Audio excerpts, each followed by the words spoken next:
Kamusta mga kaibigan? Halina at ating pakinggan ang isang kwento na magbibigay sa atin ng inspirasyon, saya at kilig. Pero kung bago ka pa lang sa aking channel, pakiclick ang subscribe button, pati na rin ang bell icon para lagi kang updated sa parating pa na upload. Masayang nagsimulang mamuhay bilang mag-asawa sina Karen at Tristan. Magkatabi na rin silang natutulog sa higaan at magkatulong sa mga bagay-bagay. Masaya si Nanay Divina para sa kanila, lalo na't nakikita nitong mahal na mahal ni Tristan ang kanyang anak. Napatunayan nila kung gaano nila kamahal ang isa't isa. Wow! Ang bango naman ng niluluto mo, Tristan. Patikim ako please. Paglalambing ni Karen sa kanyang asawa. Sinubuan siya nito at totoo nga masarap dahil nagustuhan niya ang lasa. At dahil doon ay hinalikan siya nito sa labi. Ang sweet naman ng asawa ko, saad ni Karen. At dahil masarap ang luto mo, may reward ka sa akin mamaya. Natatawang sambit niya kaya lumawak ang ngiti ni Tristan. Bakit mamaya pa, Karen? Bakit hindi na lang ngayon? Tukso nito. Huwag ka namang ganyan, malaki ng tiyan ko bawal na yan kay baby. Anong bawal? Walang bawal sa akin. Walang sabi-sabing binuhat nito si Karen at dinala paakyat sa kanilang kwarto. Maingat niya itong iniga sa kama at hindi rin nagtagal ay inalis nito ang damit ni Karen. Tristan, sigurado ko ba sa gagawin mo? 7 months na ang tiyan ko. Nag-aalalang tanong ni Karen. Huwag kang mag-alala, nagtanong ako sa obi mo. Pwede naman daw basta't gentle lang at hindi harsh. Nanunuksong saad nito. Nginitian muna nito si Karen bago sakupin ang labi ng isang mainit at mapusok na halik. Beth, nasaan si Karen at Tristan? Tanong ni Nanay Divina na kararating lang mula sa restaurant. Nasa taas po sila, Ate Divina. Ang sweet nga nila kanina Baka natutulog lang sila ngayon. Ano na naman ang iniisip mo? Biro niya. Masaya na ako na nakikita ko ang anak ko na masaya sa piling ni Tristan. Sana magtuloy-tuloy na ang kanilang katahimikan. Pero kung may darating man na problema, alam kong malalagpasan nila ito dahil matapang at palaban ng anak ko. Tama, Ate Divina. Sobrang bait din po ng anak ninyo. Magaling po kayo magpalaki ng anak. Kasi lumaki si Karen na manuwain at busog sa pagmamahal. Kaya pinagpala siya at nakapag-asawa siya ng isang mayaman at mabuting tao. Salamat, Beth. Sige na, magpahinga ka na. Ako nang bahala sa kusina. Maghahanda lang ako ng prutas para sa anak ko. Sige po, Ate Divina. Maraming salamat po at nagmana sa iyo ng ugali si Karen. Nakangiting komento nito. Naiwang mag-isa si Divina na malalim ang iniisip. Hindi niya alam kung paano sasabihin kay Karen ang totoo na gustong bumalik ng kanyang ama sa Pilipinas. Nakiusap din ito na sa kanila muna titira kasama ang anak nitong si Ashley. Ngunit alam niya na hindi papayag ang kanyang anak. Namatay na kasi ang mama ni Ashley kaya kasama niya itong uuwi. Nang hihinang naupo si Nanay Divina nang may nagbabadyang tumulo ng mga luha. Mahal na mahal niya si Karen ngunit kailangan niya ring pagbigyan ang dating asawa sa hiling nito. Pero paano niya sasabihin ang lahat kay Karen? Kinabukasan din ay kinausap na ni Nanay Divina ang anak tungkol sa tatay nito ngunit matigas pa rin si Karen at hindi sang-ayon sa gusto ng kanyang nanay. Nay, huwag niyo na po akong kulitin. Alam niyo naman kung anong dahilan ko, 'di ba? 7 taon pa lang ako nang iniwan ako ni tatay at ikaw lang ang mag-isang bumuhay sa akin. Ginawa ko po ang lahat para makapagtapos ng pag-aaral at para mabigyan kita ng magandang buhay.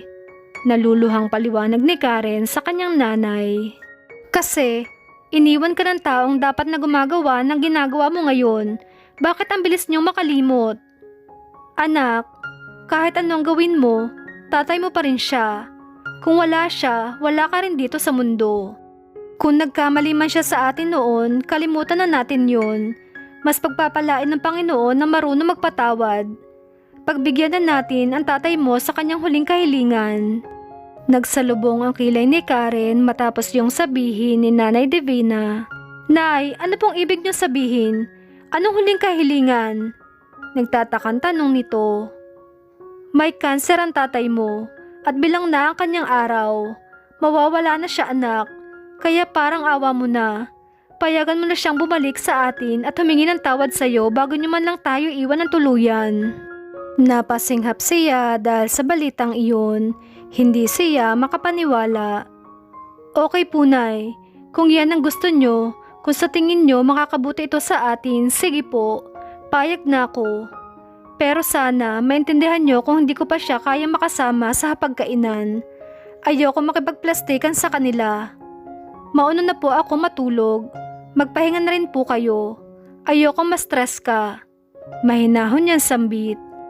Sige anak, salamat, good night. Mahirap para kay Karen na tanggapin ang kanyang desisyon pero ayaw niyang makitang malungkot ang kanyang nanay kaya kahit labag man sa kanyang kalooban ay pinilit niya itong pagbigyan. Mahal na mahal niya ito kaya lahat ng paraan para mapasaya ito ay kanyang ibibigay kahit natutol siya doon.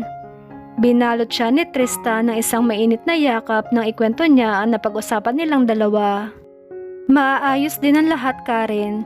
Nandito lang kami ng baby mo. Handa kaming damayan ka sa iyong problema. Kami ang magpapalakas ng loob mo. Kami ang magiging kasiyahan mo. Kung nalulungkot ka dahil makikita mo na ang taong minsan ang nanakit sa inyo ng nanay mo, yakapin mo lang ako.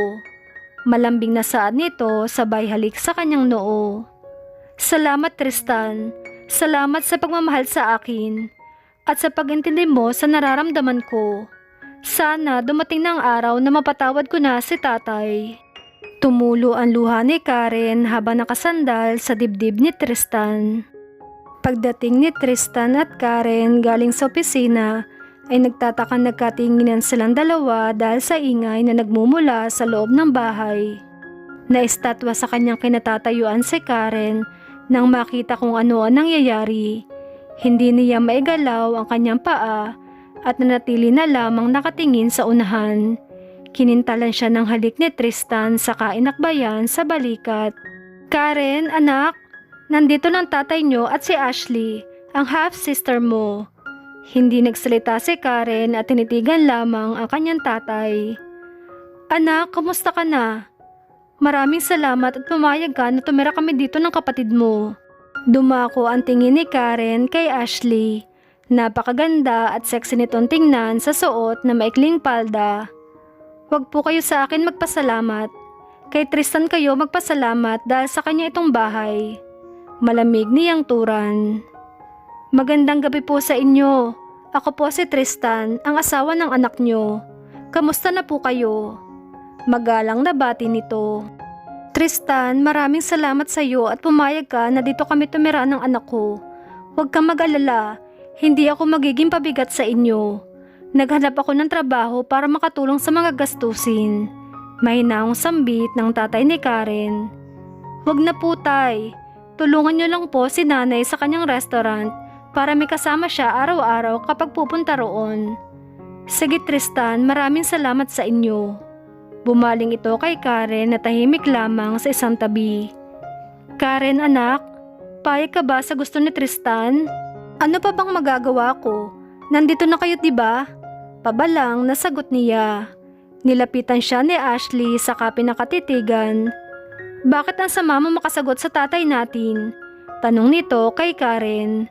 Maangas at maldita tingnan si Ashley dahil na rin sa tattoo nito sa hita at batok. Tatay mo lang, hindi ko tatay. At wag mo akong questionin dahil hindi tayo magkaano-ano. Halika na Tristan. Gusto ko nang magpahinga. Mauna na po kami sa taas, Nay. Kayo na po ang bahala sa kanila. Saad ni Tristan. Sige na Tristan. Sundan mo na si Karen at baka kung ano ang gawin niya. Iba pa naman yon magalit, sinasaktan ng sarili. Naiwan silang tatlo sa baba. Inilibot ni Ashley ang paningin at namamanghang nagsalita. Ang ganda ng bahay, sobrang laki. Ang swerte ni Karen dahil nakapangasawa siya ng mayaman. Malawak ang ngiti nito habang nagsasalita. Mabait kasi si Karen kaya pinagpala. Sagot ni Nanay Divina. Papa, gusto kong tumira dito. Ang ganda dito oh. Ito ang pangarap ko. Ang magkaroon ng mayamang asawa at magkaroon ng ganitong kalaking bahay. Ashley, magpakabait ka ha. Hindi natin to pagmamayari. Pinagsabihan na kita na huwag mong dadalhin dito ang mga ginagawa mo sa Amerika. Paalala nito sa anak. Huwag kang pasaway sa ate Karen at Nanay Divina mo. Kung mawawala man ako, sila ang makakasama mo. Sila ang pamilya mo, kaya magpakabait ka. Nanay ang tawag mo kay Divina at gumamit ka ng po at opo kapag kausap mo siya. Promise, Papa. Magpapakabait ako. Nanay Divina, pwede ko na po bang makita ang kwarto ko? Marami po kasi ako mga gamit para maayos ko na po. Okay, Ashley. Ipapahatid kita kay Beth sa kwarto mo at para matulungan ka niya na mag-ayos ng mga gamit. Tinawag ni Nanay Divina si Beth. Beth, pakitulungan mo naman si Ashley. Ihatid mo na siya sa kanyang kwarto. Sinamahan nito si Ashley patungo sa kwarto na katabi lang ng kay Karen at Tristan. Pagpasok sa loob, ay agad na inutusan nito na ayusin ang mga gamit. Beth bang pangalan mo? Mataray na tanong ni Ashley. Ayusin mo mga gamit ko. Ingatan mo yan dahil mamahalin na mga yan. Labhan mo na rin ang maruruming damit ko. Huwag kang gagamit ng washing machine. Kamayin mo lang. Ayoko masira ang tela ng mga yan. Saglit na napatitig si Beth kay Ashley. Nakikita niya na ang kagaspangan ng ugali ng babaeng iyon malayo sa ugali ni Karen. Ang damit nga na mag-asawa ay sa washing machine niya nilalabhan, pero itong kay Ashley ay gustong kusot pa sa kamay. Bakit ka nakatitig sa akin? Ayaw mo bang gawin ang inuutos ko sa'yo? Katulong ko lang dito, kaya wala kang karapatang magreklamo. Sigaw nito. Hindi ako nagrereklamo, Ashley. Wala akong sinabi. Pagkatapos gawin ng utos ay lumabas na siya bitbit ang maruruming damit na gustong palabhan nito. Beth, kamusta si Ashley? Natutulog na ba? Tanong ni Nanay Divina na magkasalubong silang dalawa. Napakasama ng ugali ng Ashley na yun. Ate Divina, ang layo ng ugali niya kay Karen. Saad nito. Bakit? Anong ginawa niya sa'yo? Ang gusto niya ay mamang itawag ko sa kanya. At ang gusto niya, lahat ng damit niya ay kukusutin ko sa kamay. Sumbong ni Beth. Ano? Hindi makapaniwalang tanong ni Nanay Divina. I'm sorry, Beth. Baka iba ang pagpapalaki ng kanyang nanay, kaya ganyan siya umasta. Hayaan mo, kakausapin ko siya. Huwag mo sasabihin kay Karen at baka magkagulo lang. Alam mo naman yun. Tinuturing kanyang kapamilya. Magagalit yon kapag nalaman niya ang ginawa sa'yo ni Ashley. Pakiusap nito kay Beth. Sige po, Ate Divina. Basta masama ang ugali ng babaeng yun. Mag-iingat po kayo sa kanya. Salamat. Sige na. Matulog ka na at maaga ka pagigising bukas. Opo, kayo rin po. Matulog din po kayo na maaga. Good night, Ate Divina. Naiwang mag-isa si Divina sa sala. Nakaramdam siya ng takot na baka magkaroon ng gulo dahil sa pagtira ng dati niyang asawa at ng anak nitong si Ashley sa kanilang bahay.